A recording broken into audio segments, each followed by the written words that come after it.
दिल्ली में वकीलों ने कामकाज ठप कर दिया है। वजह है उपराज्यपाल की वो अधिसूचना जिसमें पुलिस वालों को वीडियो कॉन्फ्रेंसिंग के जरिए थाने से ही कोर्ट में गवाही देने की छूट मिल गई है।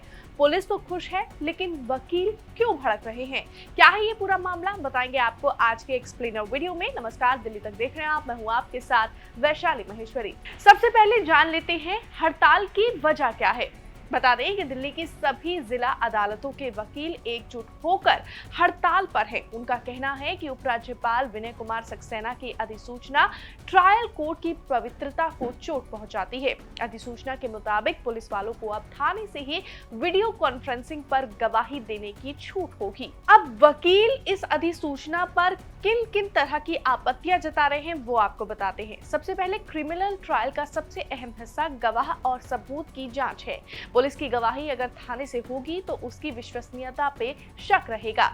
अदालत में गवाह और पुलिस के सामने बिठाकर पूछताछ करना नैसर्गिक न्याय का हिस्सा है। वीडियो कॉन्फ्रेंसिंग पर यह प्रक्रिया अधूरी और संदिग्ध मानी जाएगी। ट्रायल कोर्ट का रूट जिला अदालतें ही वो जगह है जहां असली ट्रायल होता है। गवाहों की जांच, सबूतों की परख और वकीलों की जिरह यही होती है कि वकीलों का कहना है कि अगर पुलिस वाले थाने से ही बयान देने लगेंगे तो ट्रायल की नींव ही हिल जाएगी।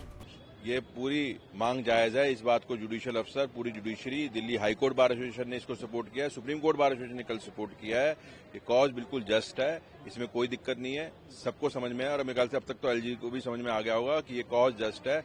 बस अब ये है कि पब्लिक को हम अवेयर कर रहे हैं। तो आज जितना भी प्रोटेस्ट हमने राउज वेन्यू में किया, ये पब्लिक अवेयरनेस प्रोग्राम था एक तरीके से। तो सर, अगर मान लीजिए एलजी साहब ने अभी तक नोटिफिकेशन वापस नहीं लिया है, सीएम के साथ मीटिंग का कोई रिजल्ट नहीं निकला है, तो आगे कितने लंबे समय तक स्ट्राइक आप लोग कर पाएंगे? देखो जी, मैं आपको ये एश्योरेंस दे सकते हैं कि दिल्ली के 2 लाख वकील और एनसीआर के वकीलों से बातचीत चल रही है। हम सब सड़कों पे उतर चुके हैं। आगे कल एलजी साहब का चाहे हमें घेराव करना पड़े, जल्दी से जल्दी लेंगे, उसमें उन्हीं सबकी ही भलाई है। आज की रूपरेखा सबसे इम्पोर्टेंट पहला काम ये है कि पुलिस की, नायब कोर्ट की और किसी भी एडमिनिस्ट्रेशन की यहाँ पर एंट्री नहीं है। आज इस आंदोलन को हम और उग्र करने वाले हैं, क्योंकि एडवोकेट समाज में बहुत ही इम्पोर्टेंट भूमिका निभाता है। एक फेयर ट्रायल के लिए एक फेयर एटमॉस्फेयर होना जरूरी है। पुलिस की मनमानी कैसे रुकेगी? ये जो आर्बिट्रेरी जो नोटिफिकेशन है, ये पुलिस की मनमानी को और बढ़ा रहा है। एक आम पब्लिक, एक ईमानदार पब्लिक को न्याय कैसे मिलेगा? जो जुडिशरी है और जो एडवोकेट्स है वो मॉनिटर करते हैं कि न्याय मिले एक आम इंसान को, लेकिन इन चीजों से, इस आर्बिट्ररी नोटिफिकेशन से न्याय मिलना बहुत मुश्किल हो जाएगा और पुलिस की मनमानी बहुत बढ़ जाएगी इसके अंदर। ये जैसे हमने पहले भी बताया था कि हमने जिस दिन एब्सटेन ऑफ वर्क करा था, वो उससे पहले भी हमने नोटिस दिया था 2 दिन का, और हमने कहा कि भाई ये जो एंटी पब्लिक लॉ है and which is in defiance of the earlier notification of the government of India, we want the withdrawal of that. तो जब 2 दिन में उस पर कार्रवाई नहीं हुई, हमने 2 दिन उसके बाद हमने एब्सटेन ऑफ वर्क रखा। अब 2 दिन के बाद भी जब उस पर कोई कार्रवाई नहीं हुई है, तो यूनानिमसली फिर ये डिसाइड किया कि मंडे को हम इसको थोड़ा इंटेंसिफाई करेंगे। और हालात आज भी ये है कि we only want this notification to be withdrawn, जो कि एक एंटी पब्लिक है और this is against the basic concept of free and fair trial, criminal trial के विरुद्ध है, और इसका बहुत लॉन्ग लास्टिंग इफेक्ट होने वाला है। तो इसी, और ये बड़े हेस्ट में, अनड्यू हेस्ट में, without even consulting the stakeholders, without even discussing the various parameters that this has been issued.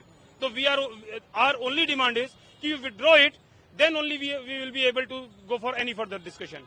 Sir, ये लॉ बहुत आर्बिट्ररी है and it is really affecting the entire fraternity. तो इतना easily हम लोग जाने नहीं देंगे। It is unanimously decided and we are all together. तो जो महिला वकील हैं वो इस जो प्रोटेस्ट है, जो स्ट्राइक है, उसमें किस तरीके से अपना योगदान दे रहे हैं? सब पार्टिसिपेट कर रहे हैं। वी आर वन, कोई महिला और पुरुष नहीं हो रहा है, सब एक साथ हैं और सब इसको सपोर्ट कर रहे हैं। तो कल घेराव की बात कर रहे हैं, राणा साहब, एलजी हाउस का घेराव किया जाएगा, सब लोग चलेंगे सर। इसमें कितना आप लोगों का जो पूर्ण योगदान रहेगा? हमारा पूरा योगदान रहेगा, हम सब साथ में हैं। और सिर्फ जिला अदालतों के वकील ही नहीं, बल्कि हाई कोर्ट और सुप्रीम कोर्ट के वरिष्ठ वकील भी उनके साथ खड़े हो गए हैं। वकीलों का साफ कहना है कि जब तक अधिसूचना वापस नहीं ली जाएगी, उनका विरोध जारी रहेगा। यानी सवाल सिर्फ इतना नहीं है कि पुलिस का समय बचेगा या नहीं, असल मुद्दा है ट्रायल की पवित्रता पर। वकीलों का मानना है कि अगर गवाही अदालत से बाहर होने लगी तो न्याय प्रक्रिया पर से लोगों का भरोसा डगमगा जाएगा। आपको बता दें कि इस कड़ी में आम आदमी पार्टी की लीगल सेल भी पूरी तरह से वकीलों के साथ खड़ी हुई है। आजाद भारत के अंदर पिछले 10-11 साल से जिस तरीके से सरकार चल रही है, जिस तरीके से सभी इंस्टीट्यूशंस को कमजोर किया जा रहा है, उसी कड़ी में जब ये बीएनएस के नाम पे कानून बने थे तो वकीलों ने इसका बड़ा भारी विरोध किया था। आप सबको मालूम है, हमने उस टाइम पे भी पूरी दिल्ली की कोर्ट्स में स्ट्राइक हुई थी। देश के गृह मंत्री ने एक मीटिंग बुलाई, उस मीटिंग में हमारे लीडर्स गए, क्योंकि मैं इलेक्टेड रिप्रेजेंटेटिव भी हूं बार काउंसिल ऑफ दिल्ली में, तो मैं भी उस डेलीगेशन में था। वहां पर गृह मंत्री जी ने यह एश्योर किया कि जिन जिन पॉइंट्स पे आपका ऑब्जेक्शन है हम उसको कंसीडर करेंगे, और बाद में गृह मंत्रालय से एक नोटिफिकेशन जारी हुआ।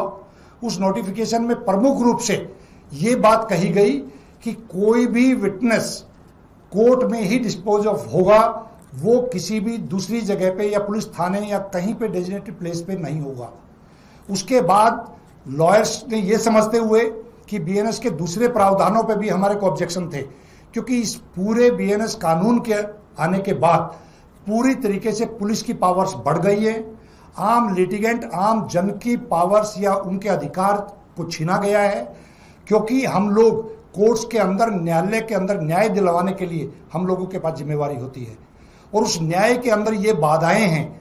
अब पुलिस के पास इस लेवल पे पावर चली जाएंगी, जिस लेफ्टिनेंट गवर्नर के नोटिफिकेशन के माध्यम से, कि आप पुलिस स्टेशन में बैठ के, अभी सौरभ जी ने बताया कि वहां पे वो स्विच ऑफ भी कर सकते हैं, वो टेलीप्रॉम्प्टर लगा के वहां पे कोई ना कोई चीज स्टडी करके बोल सकते हैं, ट्यूटरिंग हो सकती है।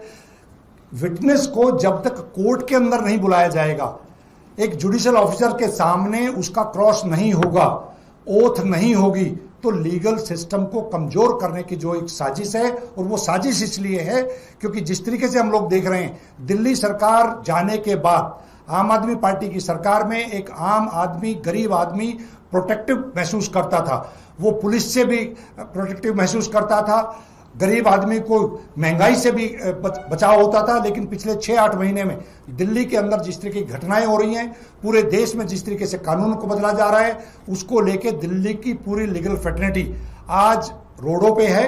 और हम अपनी पार्टी की तरफ से, सौरभ जी ने बताया, हम पूरी तरीके से अपने लीगल सेल के माध्यम से इस आंदोलन को पूरी ताकत देंगे और इस नोटिफिकेशन को विड्रॉ करने के लिए भारत सरकार को और लेफ्टिनेंट गवर्नर को मजबूर करेंगे। तो फिलहाल हमारे इस रिपोर्ट में बस इतना ही, लेकिन वीडियो में दी गई जानकारी आपको कैसी लगी कमेंट्स में जरूर बताएं। मुझे दीजिए इजाजत, और दिल्ली से जुड़ी हुई तमाम खबरों को देखने के लिए आप देखते रहिए दिल्ली तक।